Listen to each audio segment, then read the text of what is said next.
ഇപ്പൊ എന്താ അങ്ങനെ പറഞ്ഞത്? എന്റെ മോളെ ഇവൻ ബംഗാളികൾക്ക് ഫുഡ് ആൻഡ് അക്കോമഡേഷൻ കൊടുക്കാൻ പോണത്. Food and accommodation.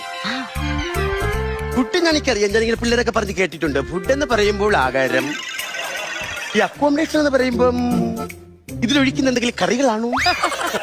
ഇങ്ങനെ വന്നിട്ടേ ഇത്രേ സുന്ദരിയായ നീ ഇവിടെ നിക്കുമ്പോ ഇവനിനി വേറെ വല്ലതും ആണാ ഉദ്ദേശിച്ചത്?